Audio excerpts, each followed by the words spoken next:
Hello students. आज के इस वीडियो में पढ़ेंगे इंडस वैली सिविलाइजेशन के बारे में। इंडस वैली सिविलाइजेशन को सिंधु घाटी सभ्यता भी कहा जाता है क्योंकि इंडस रिवर को हिंदी में सिंधु बोलते हैं। इसको हड़प्पा सिविलाइजेशन बोला जाता है, जैसे मैंने अपने पिछले वीडियो में बताया। लेकिन हड़प्पा सिविलाइजेशन यानी हड़प्पा असल में एक नगर का नाम था जो सिंधु घाटी सभ्यता में मिलता है इंडस वैली सिविलाइजेशन में। बट इसकी जो कंडीशन थी वो कभी भी बहुत अच्छी नहीं थी। असल में क्या होता है कि सबसे पहले हड़प्पा जो थे उसके अवशेष ही मिले थे, और अवशेष क्या मिलते हो सकता है खुदाई के दौरान, छोटी मोटी खुदाई के दौरान सबसे बड़ा सेंटर रहा होगा हड़प्पा, तो वो आसानी से दिख गया। कुछ भी रीज़न हो सकता है रेत हट गई हो कुछ भी। तो इसमें जितने भी आइटम्स थे वो जनरली लोग चुरा के ले गए। रॉबर्स थे। रॉबर्स क्या थे कि जैसे ईंटें वगैरह मिलती हैं इसमें, तो ये जब खोजा गया था लगभग आज से 100 साल पहले खोजा गया था। तो लोगों को ईंटें मिल गई, तो क्या लोग ईंटें चुरा चुरा के ले गए। कनिंघम जो एक डायरेक्टर जनरल थे, महानिदेशक आर्कोलॉजिकल सर्वे ऑफ इंडिया के महानिदेशक थे, उन्होंने लिखा था कि रॉबर्ट्स को चुरा के लेके सामान को, तो बहुत सारी जो चीज़ें थे हड़प्पा के, बहुत सारे आइटम जो उसकी सिविलाइजेशन के बारे में जानकारी दे सकते थे, वो लोगों ने नष्ट कर दिए जाने अनचाहे। लेकिन इसका ही एक शहर मिलता है मोहनजोदाड़ो। मोहनजोदाड़ो कंपैरेटिवली अच्छी कंडीशन में मिला। दूसरा, जब मोहनजोदाड़ो की स्टडी की गई पुरातत्वविदों के द्वारा, तो उन्होंने पाया कि एक प्लान्ड अर्बन सेंटर था। देखिए, रूरल और अर्बन सेंटर में क्या अंतर होता है। जो रूरल सेंटर्स होते हैं ना, उनका जो डेवलपमेंट होता है वो बेतरतीब सा होता है। मतलब आपको कुछ गलियाँ मिलेंगी, कहीं पर हो सकता है उनकी विड्थ ज़्यादा हो गलियों की, कहीं कम विड्थ हो। जैसे हिसाब से कहीं पे 10 फीट की गलियाँ मिलती है, अगर आपने प्रॉपर गाँव देखे हो, कहीं 20 फीट के मिल जाएंगे, कहीं 30 फीट के मिल जाएंगे, कहीं 5 फीट की गली मिलेगी, कहीं इतनी मिलेगी कि एक आदमी जा सकता है, दूसरा आ सकता है। लेकिन मोहनजोदाड़ो के अंदर ऐसा नहीं था। मोहनजोदाड़ो को जब देखा गया तो पाया गया कि इसके जो रोड्स थे वो बिल्कुल सही थे, उनका डायमेंशन भी एक जैसा ही था। दूसरा, वो राइट एंगल पे थे। ये राइट एंगल जरूर याद कर लीजिए, कई बार पूछा जाता है। कई बार एग्जाम में ये भी पूछा जाता है कि ये प्लान्ड अर्बनाइजेशन था या अनप्लान्ड अर्बनाइजेशन था। ध्यान रखिएगा, इंडस वैली सिविलाइजेशन में जितने भी अर्बनाइजेशन है, जितने भी सेटलमेंट हैं, वो सारे प्लान्ड अर्बनाइजेशन के सेंटर हैं। लेकिन जो उत्तर हड़प्पा काल है, यानी कि जो लेटर हड़प्पन पीरियड है, उसमें ऐसा नहीं था। उसमें रूरल सेंटर मिलते हैं और प्लान अर्बनाइजेशन गायब हो जाता है। The most unique feature of the Harappan civilisation was the development of urban centres. All the Mohenjodaro is the most well known site, the first site to be discovered by Harappa. यानी हालांकि मोहनजोदाड़ो सबसे प्रसिद्ध स्थल है, लेकिन खोजा जाने वाला पहला स्थल हड़प्पा था। जैसे मैंने आपको पहले भी वीडियो में बताया कि पहला स्थल हड़प्पा था। लेकिन हड़प्पा जो समझिए पहला खोजा जाने के कारण उसकी दुर्गति भी ज़्यादा हुई है। मोहनजोदड़ो बाद में खोजा गया, लेकिन वो ज़्यादा अच्छी हालत में हड़प्पा से। तो आपको शॉर्ट फॉर्म में याद कर सकते हैं HM, होम मिनिस्टर, पहले हड़प्पा और फिर बाद में मोहनजोदड़ो। तो इस तरीके से आप एग्जाम में इसको याद कर सकते हैं। जो मोहनजोदड़ो का सेटलमेंट है वो दो भागों में बटा हुआ है। एक छोटा भाग है लेकिन ऊंचा भाग है। असल में क्या होता था कि इसको आप ऐसे भी देख सकते हैं कि एक गढ़ है और एक दूसरा जो पार्ट है वो बड़ा पार्ट है लेकिन नीचे है। सोशियोलॉजी में तो हमेशा उसमें दो तरह के लोग रहे, एक हायर स्टेटस के लोग, लोअर स्टेटस के लोग, और हर सोसाइटी में रहे, चाहे वेस्टर्न सोसाइटी हो चाहे इंडियन सोसाइटी हो। ओवर ए पीरियड ये माना गया कि इससे जो है सोसाइटी को नुकसान होता है, तो अब इक्वलिटी पे जोर है। लेकिन ये आज से 4000 साल पुरानी सभ्यता है, तो जाहिर सी बात है यहाँ पे भी दो ग्रुप रहे होंगे, एक जो हायर लेवल पे रहते थे, एक लोअर लेवल पे रहते थे। तो हायर लेवल पे जो ग्रुप रहता था वो सिटाडेल के अंदर रहता था, यानी गढ़ के अंदर रहता था। जो लोअर टाउन था वो रहता था, वो जो लोअर ग्रुप था वो लोअर टाउन में रहता था। लोअर टाउन में क्या ज़्यादातर रेजिडेंशियल मतलब आप सेटलमेंट बनेंगे, जैसे कि आप समझें घर वगैरह बने हुए हैं लोगों के, और बहुत ज़्यादा है। सिटाडेल में क्या, एक सिटाडेल है, बड़ा है, हो सकता है कि यहाँ पर शायद राजा महाराजा कोई रहते हो। ये कन्फर्म नहीं किया जा सकता कि यहाँ पे क्या होता था। कईयों का मानना है कि यहाँ पर पूजा पाठ होता था, उसके लिए लोग इकट्ठा होते थे। कईयों का मानना है कि यहाँ पर जो मेन प्रीस्ट क्लास थी, जो रूरल क्लास थी उस वक्त की, वो यहाँ रहा करती थी। इसलिए आप इसको अच्छे से याद कर लीजिएगा। सेटलमेंट है, एक सेटलमेंट को दो हिस्सों में बांटा गया। एक सिटाडेल ऊंचा है, गढ़ जिसको कहते हैं, और दूसरा है निचला शहर जिसमें बहुत ज़्यादा लोग रहते हैं। गढ़ की ऊंचाई इस तथ्य के कारण है कि इमारतों का निर्माण मिट्टी के ईंट के चबूतरे पर किया गया है। अगर आप देखेंगे, इमारतों का निर्माण क्या मिट्टी के ईंट के चबूतरे पर किया गया है। ये दीवार से घिरा हुआ था, जिसका अर्थ था कि ये निचले शहर से भौतिक रूप से अलग था। ये 90% जो सेटलमेंट है हड़प्पा के, उसमें ऐसा ही है। एक सिटाडेल है ऊपर, ये प्लेटफॉर्म है, और एक गांव पूरा बसा हुआ है इस तरीके से, ये लेकिन नीचे है। द प्लाइट ऑफ हड़प्पा, ये असल में एक पॉइंट है जो कनिंघम ने अपने, अलेक्जेंडर कनिंघम, ये पहले महानिदेशक थे आर्कोलॉजिकल सर्वे ऑफ इंडिया, भारतीय पुरातत्व विभाग के, और फादर ऑफ इंडियन आर्कोलॉजी भी इनको कहा जा सकता है। हालांकि ये साइंटिफिक नहीं थे जितने, लेकिन ये पहले थे, और हड़प्पा की खोज जो है इनके दौरान ही हुई थी, तो काफ़ी इम्पोर्टेंट है। इन्होंने बताया कि जो हड़प्पा में ईंटें वगैरह लगी हुई थी उसको चोर चुरा के ले गए थे ब्रिक रॉबर्स, ये वर्ड यहाँ यूज़ करते हैं, ब्रिक रॉबर्स। ईंटें क्या है, असल में क्या लोग घर बनाने के लिए उखाड़ के ले जाते थे, घर लोगों को पता ही नहीं था क्या इंपॉर्टेंस वो। इनफैक्ट इंडिया में तो अब जाके पिछले पिछले 10-12 साल से आप कहेंगे तो थोड़ा सा लोगों में इतनी जागरूकता आई है कि हमें अपने इतिहास को संजो के रखना चाहिए, ख़राब नहीं करना चाहिए। अदरवाइज पहले ऐसा कुछ नहीं था। और कनिंघम ने अपने जो लिखा है उसमें बताया कि भाई इससे इतनी ईंटें थी यहाँ से जो ले गए, उससे 100 मील यानी लगभग 160 किलोमीटर लंबी रेलवे लाइन बिछाई जा सकती थी। उस ज़माने में रेलवे लाइन बिछाने का जो तरीका था उसमें। आज के ज़माने में तो ब्रिक इस्तेमाल ही नहीं होते, पत्थर इस्तेमाल होते हैं। In contrast Mohenjodaro was fast better preserve, Mohenjodaro ज़्यादा बेटर प्रिजर्व था। आप ये कह सकते हैं कि हमारी जो मैक्सिमम समझ है हड़प्पा की वो मोहनजोदड़ो से ही आती है। Mohenjodaro planner one centre continue करते थे। Lower town was also walled.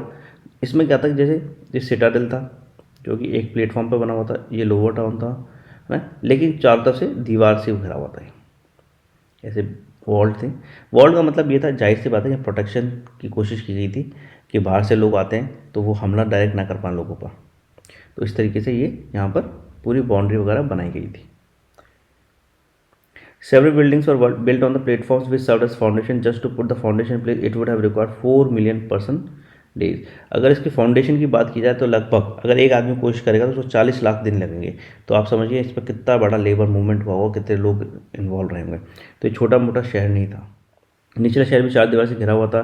कई इमारतों को चबूतरों से बनाया गया था जो नींव के रूप में काम करते थे। केवल नींव डालने के लिए इसे 40 लाख व्यक्ति दिनों की आवश्यकता होगी, यानी एक इंसान अगर कोशिश करेगा, जैसे मैंने आपको बताया 40 लाख दिन लगेंगे पूरा इसको बनाने में। आज तक का सारा टाइम ही निकल जाएगा। एक बार जब भी प्लेटफॉर्म बना दिया गया, मान लीजिए, असल में क्या था कि देखिए प्लान कैसे हुआ। अगर प्लेटफॉर्म बनाए पहले, इसका मतलब है कि पहले से ही कुछ तैयारी होगी कि इस प्लेटफॉर्म के ऊपर क्या बनाएं। जैसे नींव बनाते हैं ना, नींव पहले खोदते हैं, तो इसके मतलब है हाँ क्लियर है कि आप इसमें 4 कमरे बनाएंगे, 5 कमरे बनाएंगे, किस तरह का आर्किटेक्चर रखेंगे, काफ़ी हद तक जो उसका लेआउट प्लान मिल जाता है। फाउंडेशन अगर बनी थी तो जाहिर सी बात है कि सिर्फ प्लानिंग से बनाया गया था। तो इसके बाद क्या था कि आपको पता है कि ऊपर क्या बनाया जाना है और कितनी एक्टिविटी उसमें अलाउ होगी। और सिटाडेल में जैसे जो गढ़ है, जो मेन गढ़ है, उसमें हम देखते हैं कि अच्छे से फाउंडेशन है। और कुछ हद तक फाउंडेशन जो रेजिडेंशियल बिल्डिंग्स में इस्तेमाल की गई उतनी अच्छी नहीं है जितनी सिटाडेल में। दूसरे जो प्लानिंग के साइंस हैं, यानी जो संकेत मिलते हैं हमें प्लानिंग के, वो क्या है, जैसे ब्रिक्स का इस्तेमाल किया गया है। ये चाहे सूखी हुई ब्रिक हो, चाहे मतलब सूरज में सुखाई गई हो या आग लगा के सुखाई गई हो। जैसे आपने देखा होगा कहीं पर चिमनी आपने देखी होगी जहाँ पर ईंट भट्टे होते हैं, तो वहाँ पर आग लगा के उसको सुखाया जाता है। हो सकता है उस जमाने में चिमनियों का आविष्कार नहीं हुआ, तो जो बना के रख दी गई होंगी और सूरज की गर्मी से उसको पकने दिया गया होगा। टाइम लगा होगा लेकिन उसको पकने दिया होगा। इसमें क्या है, ये जो ईंटें, इनकी लेंथ और ब्रेथ पूरी हड़प्पा सिविलाइजेशन में एक जैसी है। चाहे आप यहाँ की देख लें, चाहे 100-200 किलोमीटर बाद के देख लें, तो इससे पता चल रहा है कि ये जो वक्त था उस वक्त ये कोई भी काम हुआ था, जैसे घर वगैरह बनाने का कुछ भी, वो काफ़ी प्लान था। एक अन्य जो फीचर आप कह सकते हैं प्लानिंग का, वो है यहाँ का drainage system. Drainage system basically क्या होता है, जो पानी वगैरह का किस तरीके से घर से बाहर निकलेगा, किस तरीके से बाहर जाएगा। अगर आप गांव वगैरह में देखेंगे तो वैसे ही सड़कों में फैला हुआ रहता है। शहर में आप देखेंगे तो प्रॉपर सीवेज सिस्टम बनाया जाता है, जिससे आपके बाथरूम्स का और छत का कोई भी पानी इस्तेमाल होता है तो किस तरीके से ड्रेनेज के अंदर चला जाए। तो ड्रेनेज सिस्टम मिलता है यहाँ पर बहुत ही बेहतरीन। जो लोअर टाउन है, यानी जहाँ पर ज़्यादातर लोग रहा करते थे, वहाँ पर भी आप ग्रिड पैटर्न देखेंगे रोड का। जैसे मैंने आपको बताया ग्रिड पैटर्न बना हुआ है, तो स्ट्रीट्स हैं पूरे ग्रिड पैटर्न में, और हर स्ट्रीट से एक घर लगता है, जिससे क्या होता है कि जो कचरा वगैरह है, जो गंदगी है, वो वहाँ पर इकट्ठी नहीं होती थी। जो इसका आर्किटेक्चर है उसको देख के लगता है कि देखिए स्ट्रीट्स थी वो जो ड्रेन से अच्छे से कनेक्टेड थी, और पहले ड्रेन्स लेआउट किए गए थे फिर घर बनाए गए थे। ऐसा नहीं था कि पहले घर बना लिए फिर उसके हिसाब से आप नालियाँ बना रहे, इधर बनाते उधर बना रहे। पहले नालियाँ बनाई गई और फिर घर बनाए गए। जो ड्रेनेज सिस्टम था वहाँ का बहुत ही अच्छा था, गंदगी वगैरह नहीं होती थी इसमें। जो ये गढ़ थे, इनकी भी खासियत थी। देखिए ज़्यादातर हड़प्पन सेटलमेंट्स में क्या होता है कि जो सिटाडेल है वो पश्चिमी भाग में बना है। अगर हम पूर्व पश्चिम बात करें, ईस्ट और वेस्ट, तो इस वेस्ट पार्ट है, यहीं पर सिटाडेल बनता था। ये लार्जर और जो लोगों के रहने की जगह थी वो ईस्टर्न सेक्शन में बनती थी, लेकिन कुछ वेरिएशन भी हमें प्राप्त होते हैं। जैसे कि धोलावीरा लोथल में जो पूरा सेटलमेंट है वो फोर्टिफाइड है, और जो सेक्शन है गांव के अंदर वो भी फोर्टिफाइड यानी वॉल से लगाए गए, यानी सिक्योरिटी का इस पर ध्यान रखा गया। The citadel within Lothal was not walled off but was built at height. जो सिटाडेल था लोथल के अंदर, वो उसमें बिल्डिंग नहीं, उसमें क्या दीवार नहीं बनी हुई है। इस लाइन को आप लिख लीजिएगा, काम आ सकती है एग्जाम में, कि जो लोथल के अंदर सिटाडेल गढ़ बना है उसको जो है दीवार से घेरा नहीं गया है, लेकिन इसको काफ़ी ऊंचाई पर बनाया गया। जो लोअर टाउन था, यानी जहाँ पर आवासीय लोग रहते थे, जो मतलब निचला शहर आप कह सकते हैं, वो एग्जांपल है उसका रेजिडेंशियल बिल्डिंग्स का, यानी घर वगैरह वहाँ ज़्यादा बने हुए थे, जो कि एक कोर्टयार्ड के सारे बनते थे। ये आपने पुरानी फिल्मों में देखा होगा, पुरानी फिल्मों में आप देख सकते हैं, खासतौर से कोई हवेली टाइप आप देखेंगे तो यहाँ देखेंगे बीच की जगह पूरी खाली होती है ऐसे। ये पुराना आर्किटेक्चर भी है, कई लोगों के घरों में देखा, और यहाँ पर कमरे बने होते हैं, यहाँ पर यहाँ पर यहाँ पर यहाँ पर, इस तरीके से। यहाँ पे एक एंट्रेंस हो जाता है और इस चारों तरफ घर होते हैं। ये पूरा पूरा कोर्टयार्ड है, खाली सा रहता है। और ये आप काफ़ी आर्किटेक्चर में देखेंगे, खासतौर से पुराने में देखेंगे, अब नए में तो खैर कोई नहीं करता ये। और यहाँ पर जो मोहनजोदड़ो में घर बने हुए थे वो सारे ऐसे थे कि एक आंगन बना हुआ था और उस आंगन पर चारों तरफ कमरे बने हुए थे। यहाँ पर प्राइवेसी का भी बहुत ध्यान रखा गया था। हो सकता है ये लाइन आ जाए, आपको ऐसा लग सकता है कि भाई मोहनजोदड़ो गांव का इलाका था, दूर का इलाका था, तो वहाँ प्राइवेसी नहीं थी, लेकिन ऐसा नहीं, वहाँ अच्छी खासी प्राइवेसी थी। अगर आप जैसे मान लीजिए घर है, यहाँ पर कोई भी घर बना हुआ है, तो उसका एंट्रेंस इस तरीके से था, आप पूरे घर का व्यू नहीं ले सकते अंदर से। इसके बाथरूम के दरवाजे अलग थे, ताकि वो लोग जो है कोई आए भी तो नहीं देख पाए कोई क्या कर रहा है। और ख़ास बात यह है कि यहाँ के ग्राउंड फ्लोर जो था, जो ये बिल्डिंग्स बनी, इसके ग्राउंड फ्लोर पे क्या थी, खिड़कियाँ नहीं बनी हुई हैं, सिर्फ जो सेकंड फ्लोर बनाए गए उनमें खिड़कियाँ हैं। तो यहाँ पे प्राइवेसी पे बहुत ज़्यादा ध्यान दिया जाता था। हो सकता है चोर चक्कों से बहुत ज़्यादा सावधान रहा जाता हो, ठीक है ना। मेन एंट्रेंस से डायरेक्ट व्यू नहीं मिलता। Every house had its own, खुद के बाथरूम थे जिनके ब्रेक लगी थी, ड्रेन्स कनेक्टेड थे। इसमें टोटल 700 कुएँ बने हुए मोहनजोदड़ो के अंदर। जो सिटाडेल है उस पर जो आर्किटेक्चर बना हुआ था, यानी जो था, जैसे कि मैंने आपको बताया, रूलिंग क्लास के लिए था, घर था, वो स्पेशल पर्पज़ के लिए, पब्लिक पर्पज़ के लिए इस्तेमाल होता हुआ, क्योंकि रेजिडेंशियल घरों में इतनी जगह नहीं कि लोग आके इकट्ठे हो सके। तो जाहिर सी बात है, कोई मीटिंग वीटिंग कुछ भी होती होगी वो सिटाडेल के अंदर होती हुई, कोई धार्मिक अनुष्ठान होता हुआ सिटाडेल के अंदर होता हुआ।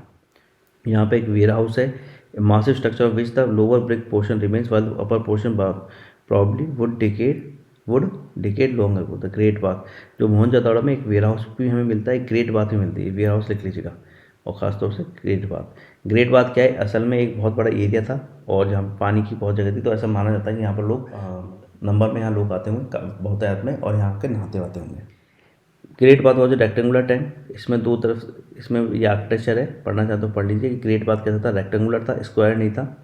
पूछा जा सकता है कि स्क्वायर था या रेक्टेंगुलर, तो ये स्क्वायर नहीं था बल्कि रेक्टेंगुलर था। देवर 2 flights of the steps on the north and south, दोनों तरफ सीढ़ियाँ थी इसकी, उत्तरी भाग में और दक्षिणी भाग में, जो कि टैंक पे आराम से आप पानी ले जाने के लिए इस्तेमाल कर सकते हैं। यहाँ पर रूम्स बने हुए थे 3 तरफ, उसमें एक बड़ा कुआं वगैरह भी था, तो आप मतलब जो भी उस वक्त नहाते होंगे उस वक्त आराम से नहा सकते थे। ग्रेट बाथ के अंदर काफ़ी फैसिलिटी थी और प्राइवेसी के लिए हमेशा इसमें कंसर्न रहा है। देखें सामाजिक तौर पर किस तरह के लोग थे, क्या कोई सामाजिक भेदभाव था, जैसे कि कास्टिज्म वगैरह की अगर कोई परंपरा थी क्या यहाँ पर, तो अगर देखें तो वो ज़्यादा खास मिलती नहीं। At burials in Harappan side dates was generally laid in pits, जो मृत लोग थे वो जनरली शवों को गाड़ा जाता था। देखिए जो हड़प्पा सिविलाइजेशन थी उसमें शवों को गाड़ा जाता था, ना कि जलाया जाता था। और ये कुछ हद तक इस बात पे भी डिपेंड कर सकती है कि देखिए क्या था कि हड़प्पन सिविलाइजेशन जो लोग थे वो बेसिकली पर्शिया की तरफ से आए थे, जहाँ पर रेगिस्तान था, वहाँ पर इतनी लकड़ी वगैरह नहीं मिलती। अगर लोगों को जलाएंगे तो हो सकता है कि जो खाने के लिए या अनाज जो आपके इस्तेमाल के लिए लकड़ियाँ ना बचे, तो वहाँ पर लोगों को जलाने का चलन नहीं था, गाड़ने का चलन था। ठीक वही चलन हड़प्पा सिविलाइजेशन में हमें दिखाई देता है। इंडिया अलग सिचुएशन है, इंडिया में हमेशा पानी वानी की कोई खास कमी रही नहीं। थोड़ा थार वगैरह का हिस्सा मान लीजिए तो पूरा गंगटिक प्लेन्स वगैरह, ये सिंधु घाटी सभ्यता में भी नदियों की कोई खास कमी नहीं है, तो पेड़ पौधों की कोई कमी नहीं थी। कुछ कब्रों में मिट्टी के बर्तन आभूषण मिले जो शायद इस विश्वास का संकेत देते हैं कि इनका उपयोग बाद के जीवन में किया जाता है। इस सभ्यता के लोगों में ये यकीन भी था कि हो सकता है कि बाद के जीवन में भी आपको चीज़ें ज़रूरत पड़े जाने, यानी ये माना जाता था इस जन्म में पूर्व जन्म का कंसेप्ट रहा होगा, या ये माना जाता होगा कि आप मरने के बाद कहीं और दुनिया में चले जाते हैं, वहाँ पर भी आपको खाने पीने की ज़रूरत रहेगी। यहाँ पर ज्वेलरी भी मिलती है, और दोनों आदमी और पुरुष, सॉरी मैन और वुमेन, पुरुष और स्त्री दोनों के जो कब्र हैं उनमें हमें ज्वेलरी यानी आभूषण मिलते हैं। तो यानी पुरुषों में भी ये शौक था कि आभूषण पहनने का, हो सकता कम हो लेकिन था। कुछ उदाहरणों में ये भी दिखाया गया कि जो मृत लोग थे उनके साथ कॉपर मिरर्स, कॉपर का बहुत चलन है, कॉपर और ब्रॉन्ज, कॉपर और ब्रॉन्ज का चलन आप देखेंगे इस सभ्यता में बहुत ज़्यादा, हड़प्पा में। और क्योंकि कई जो मृत लोग थे जो मर गए थे उनके साथ मिरर रखे गए थे।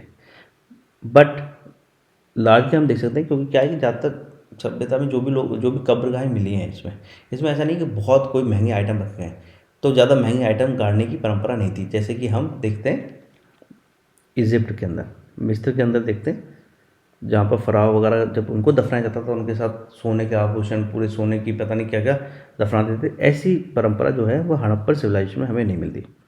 और जो भी रेयर ऑब्जेक्ट थे यानी जो महंगे आइटम थे वो ज़्यादातर क्या बड़े सेटलमेंट लाइक जैसे मोहनजोदाड़ो, हड़प्पा, इसमें मिलते हैं। बाकी स्मॉलर सेटलमेंट्स के अंदर ये कभी दिखाई नहीं देते या बहुत कम मिलते हैं।